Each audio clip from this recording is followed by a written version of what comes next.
খুব সহজে সবথেকে দ্রুতভাবে কীভাবে এটা 3 স্টার করা যায়, যে নতুন চ্যালেঞ্জটা দিচ্ছে এটা আমি তোমাদেরকে দেখাচ্ছি।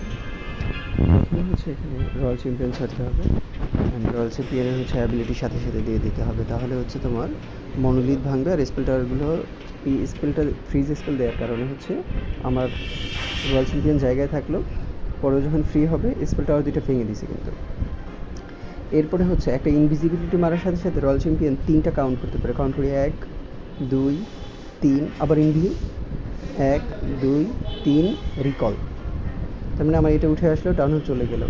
এখন আমার দেখতে হবে সিসির ভিতরে যেটা আছে এটা বের করতে হবে। তাহলে আমি একটা সবথেকে ভালো হয় আইস গ্লুম দিলে, আইস গ্লুমের মাধ্যমে সিসি থেকে সব কিছু বের হয়ে যাচ্ছে।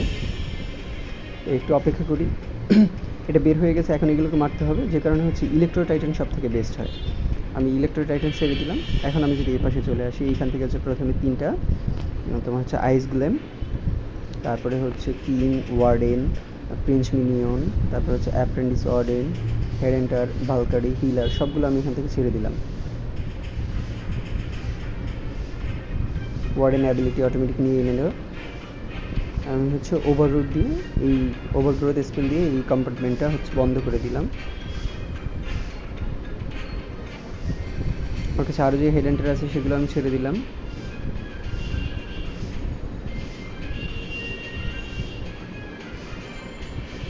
ওভারগ্রোথ স্পেল আবার একটা দেওয়া লাগবে। স্কেলেক্টন স্পেল কিন্তু এই পাশে দিয়ে দিয়েছি, যাতে ওদের কারণে সিঙ্গেল ইনফার্নোর ইনটা নষ্ট করে দিবে। ওভার করে দিয়ে আবার বন্ধ করে দিলাম। এখন সিনিকি গবলিনগুলো আমি কিন্তু ছেড়ে দিয়েছি।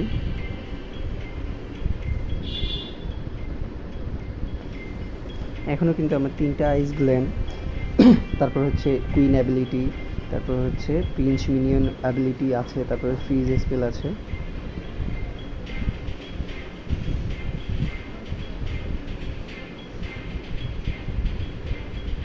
এখন আমাকে কোনো কিছু না করলে অটোমেটিকলি 3 স্টার চলে আসবে। পরবর্তী ইভেন্টগুলো এভাবে দেখতে পাবে যদি সঙ্গে যুক্ত থাকেন।